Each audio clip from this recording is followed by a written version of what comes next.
In recent time, Herpa Wings has released a whole range of 737 MAX aircraft models, and we will take a look at quite a few of them here on the channel over the coming weeks. But the beginning makes this Icelandair 737 MAX 8. And there are a lot of questions regarding this aircraft model, and we will try to answer them all. And this is all made possible thanks to the great prices of the FMB shop.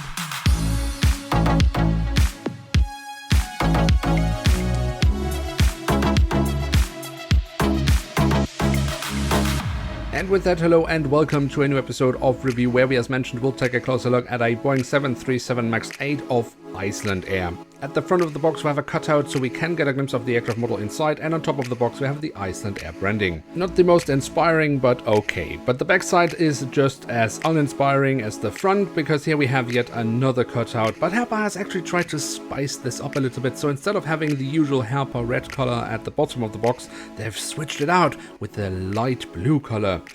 Wow! And here is the Boeing 737 MAX 8 in the new standard livery of Icelandair. I mean, new standard livery, technically there are several new liveries, but the basic design layout is what you see here, and the only thing that then changes are the colors, or the color on the tail section. And there they have a wide range of various colors, some prettier than others.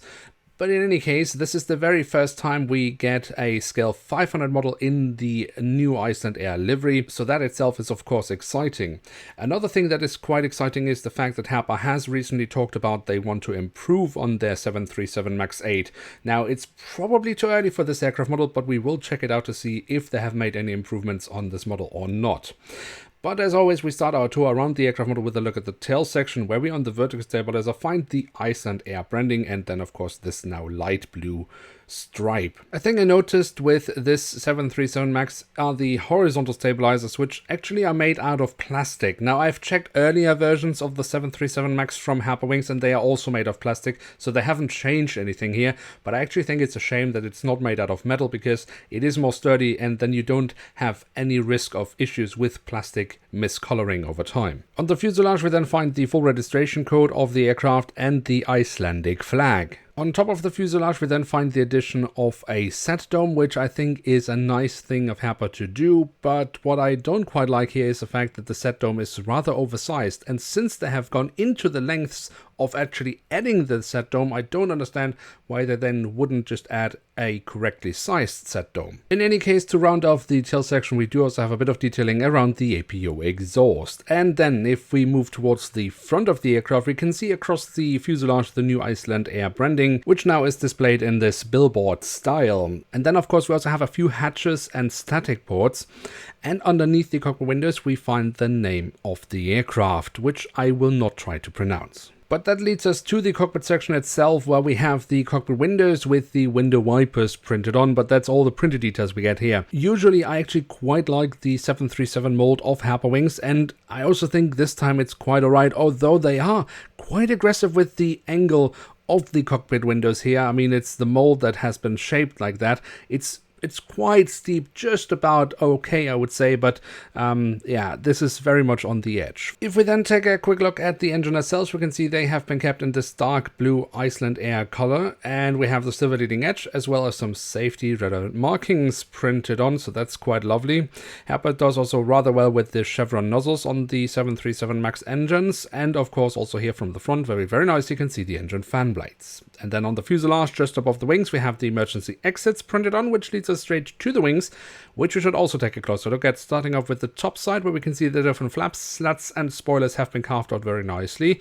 And we also have the markings for the emergency exits printed on. The underside of the wings offers us more nice physical detailing, and here we also find the full registration code of the aircraft once again. And then of course the 737 MAX also has these winglets. For me, still a bit too bulky, but overall they are quite lovely, and I really like that Herpa managed to get the Icelandair branding printed on as well.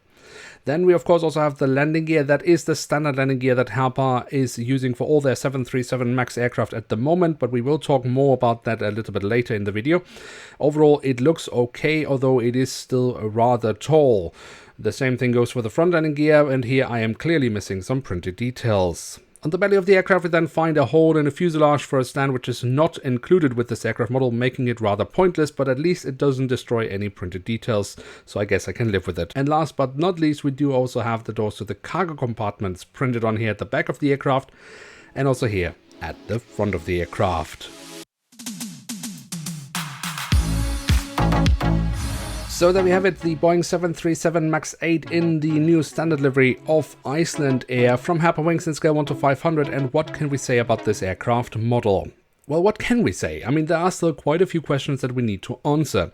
And the first thing is, has Herpa really improved on this 737 MAX as they were starting to talk about that they wanted to do? Well, as I said in the beginning of the video, these changes Herpa has been talking about have probably not quite been implemented yet. So it might be a little bit too early for this model, but there's one simple way to find out, because what they wanted to change is the height of the landing gear, which on the 737 MAX of Herpa currently might be technically correct, but it just looks way too tall.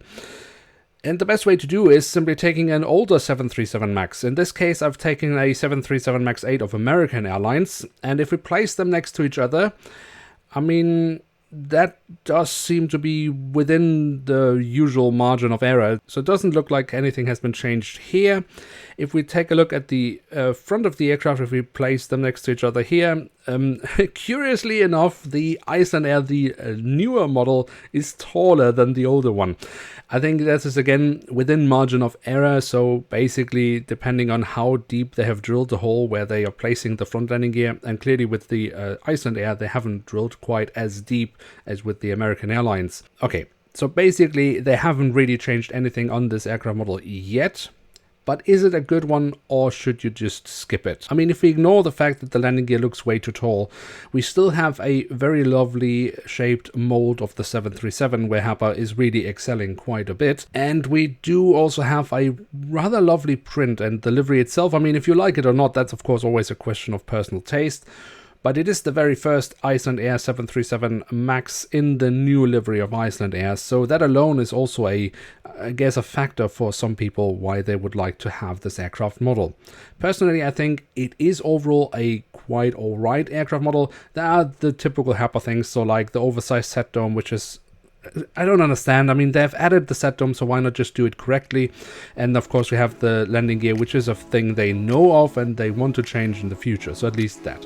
For the model itself here, I would say, yes, if you like the new Icelandair livery, then this might be an aircraft model for your collection, but it is also a model that you very easily could skip. Now with that, we have reached the end of today's episode. If you have enjoyed this video, then don't forget to leave a like, and of course, if you are new around here, why not hit subscribe? With that, thank you very much for watching, hope to see you soon again. I'm checking out, and bye.